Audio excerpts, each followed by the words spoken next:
सभी को जय यीशु। प्रार्थना सिर्फ शब्द नहीं है, वह प्रभु ईश्वर के साथ हमारे संबंध है। आज के तीनों पाठ में हम यही देखते हैं, कैसे प्रार्थना करना है, किससे प्रार्थना करना है और क्यों प्रार्थना करना है। यह आज के तीनों पाठ हमें दृढ़ विश्वास के साथ, भरोसे के साथ प्रभु ईश्वर की ओर जाने के लिए प्रेरित करता है। आज के पहले पाठ में हम देखते हैं अब्राहम सोदोम और गमोरा के लिए ईश्वर से कैसे प्रार्थना करते हैं।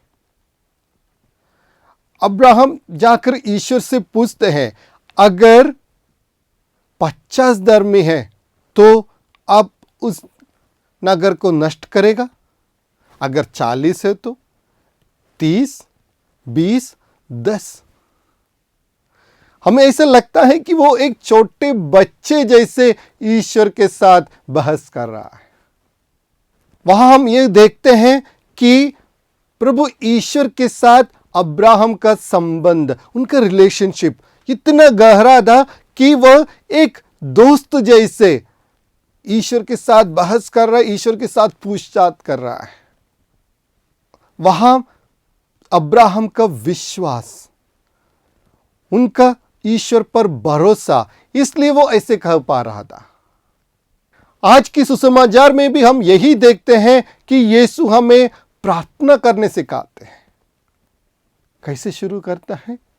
हे हमारे पिता, यानी एक ईश्वर जो हमारे एकदम निकट है, हमारा पिता है, हमारा बाप है, हमारा डैडी है। उतना निकट रिलेशनशिप, निकट संबंध हमें चाहिए। वही बताता है आज के सुसमाचार में प्रभु यीशु हमें। कितने दृढ़ विश्वास के साथ हमें प्रार्थना करना चाहिए। मांगो तुम्हें दिया जाएगा, ढूंढो तुम्हें मिल जाएगा, खटखटाओ तुम्हारे लिए खोला जाएगा। अक्सर हमें लगता है कभी कभी हमारा प्रार्थना ईश्वर नहीं सुनते हैं। बिल्कुल, आज के सुसमाचार में प्रभु यीशु हमें वही एक दृष्टांत द्वारा बताता है कि अपने दोस्त के घर रात को जाकर खटखटाता है खाने के लिए और कहता है जरूर उनको देगा। दोस्त के वास्ते नहीं, मगर उनकी आग्रह, इसकी वजह से वो दे रहे हैं। यानी जब हम भरोसे के साथ, दृढ़ विश्वास के साथ ईश्वर से प्रार्थना करेंगे तो जरूर हमें मिल जाएगा। ऐसे कुछ भी नहीं है हमें नहीं मिल सकते हैं। मगर कभी कभी हमको लगता है कि वो मेरी प्रार्थना क्यों नहीं सुनते हैं। प्रार्थना मतलब सिर्फ एक पूछताछ नहीं है। प्रार्थना मतलब यह नहीं कि सिर्फ हमारे चीजों को प्रभु ईश्वर से मांगना है। प्रार्थना में और प्रभु ईश्वर के साथ एक संबंध है, एक रिलेशनशिप है। जो हमारे पिता हमसे भी ज्यादा हमारे जरूरत को जानते हैं, वो हमें सबसे अच्छी चीज सही समय पर, सही वक्त पर हमें देते हैं। ऐसा नहीं कि हमने पूछ लिया और हमें दे दिया, कभी नहीं। उनको पता है हमें क्या चाहिए, किस समय में चाहिए, किस वक्त चाहिए। ऐसी एक कहानी है। एक लड़की प्रभु ईश्वर से उनके लिए एक वॉच मांगती है। वो कहती है आने वाले दिनों में मेरी बर्थडे है, तो उस बर्थडे में मुझे एक वॉच चाहिए, मगर मेरे मम्मी पापा के पास पैसा नहीं है। हर दिन वो प्रभु ईश्वर के सामने बैठकर प्रार्थना कर रही थी, ये सोचकर कि उनको वॉच मिल जाएगी। प्रार्थना करते रही और उनका बर्थडे के दिन आ गया। उनके बर्थडे के दिन उनको वॉच नहीं मिला। फिर भी ये लड़की ने उस प्रार्थना को नहीं छोड़ा। वो सोची होगी शायद अगले बर्थडे में मिल जाएंगे, तो उसने यही प्रार्थना दोहराने लगी कि ईश्वर मुझे एक वॉच चाहिए। कई दिनों बीत गया।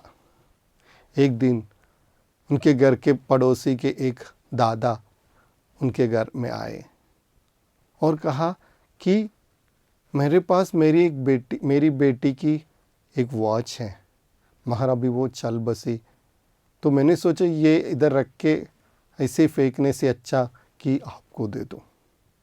जी हाँ, उस लड़की की प्रार्थना ईश्वर ने सुन लिया है। कभी कभी हमें लगता है कि ईश्वर में हमारी प्रार्थना नहीं सुनते हैं, मगर हमको भी ईश्वर के लिए एक समय देना चाहिए। और कभी कभी ईश्वर हमारे लिए उससे भी कुछ अच्छा देते हैं, उसके लिए हमारे लिए थोड़ा सा समय ले लेते हैं। मुझे एक घटना याद है। जब मैं 8वीं या 9वीं में थे, मेरी एक टीचर जो हमारे स्कूल में पढ़ाती थी, उसको कहीं कुछ काम के लिए जल्दी जाना था। वो टीचर ने बस स्टॉप में आके खड़ी हो गई और इनको इतनी जल्दी थी कि वो बस के इंतजार में बहुत देर हो गया। तो दूर से उसको दिखाई दिया कि वहां से एक बस आ रही है। उसने बस को हाथ दिखाए, मगर बस नहीं रुके। ये बहुत अफसोस हो गया। उनको ऐसे लगा कि क्यों मेरी प्रार्थना ईश्वर नहीं सुनते हैं। मैंने ऐसे कब से ऐसे प्रार्थना कर रही कि मुझे जल्दी जाना है और प्रार्थना करके ही मैंने घर से निकली थी, फिर भी मेरे साथ ऐसे क्यों। थोड़ी देर बाद उनको एक खबर आया, जो बस इतनी तेज रफ्तार में चले गए थे वो एक गड्ढे में गिर गया और उसमें अधिकांश लोग खत्म भी हो गए। तो टीचर ने ईश्वर को धन्यवाद दिया, अच्छा हो गया कि वो बस नहीं रुके। शायद हमारे साथ भी यही होता है। हम बहुत चीज़ों के लिए प्रार्थना करते हैं और हमको लगता है कि हमें ये नहीं देते हैं या हमें नहीं मिलते हैं। वो शायद हमारे अच्छाई के लिए है। ईश्वर ने हमें एक अच्छी प्रार्थना आज सिखाया है, यही हमारे पिता। वो एक संबंध हमको रखना चाहिए ईश्वर के साथ, वही है सबसे बड़ी प्रार्थना। जैसे अब्राहम ने बिना कोई संकोच किए ईश्वर के साथ बहस कर रहा था, क्योंकि उनका रिलेशनशिप उतना गहरा था ईश्वर के साथ। हमें भी वैसे एक रिलेशनशिप होना चाहिए, ताकि हमारा संबंध भी इतना दृढ़ होना चाहिए कि हम भी कुछ भी ईश्वर से कह सके, ईश्वर से पूछ सके।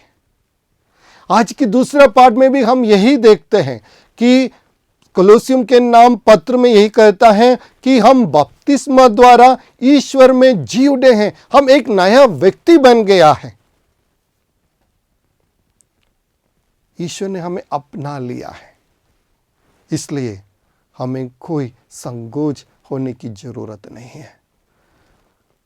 तो हमें विश्वास के साथ ईश्वर के साथ जाना चाहिए। दूसरा पाठ में कहते हैं उसने हमारे पापों को क्रूस पर ले लिया है, फिर किस चीज की चिंता कर रहा है। उसने हमें बचा लिया है और वह खुद हमें अपना लिया है, फिर किस चीज की चिंता है। तो आइए अब्राहम के जैसे दृढ़ विश्वास करें, उस लड़की जैसे ईश्वर पर पूर्ण भरोसा रखें और अब्राहम के जैसे दूसरों के लिए हम प्रार्थना करें।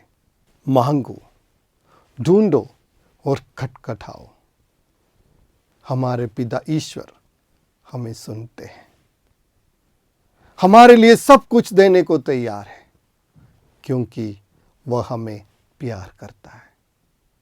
पिता, पुत्र और पवित्र आत्मा के नाम पर आमीन।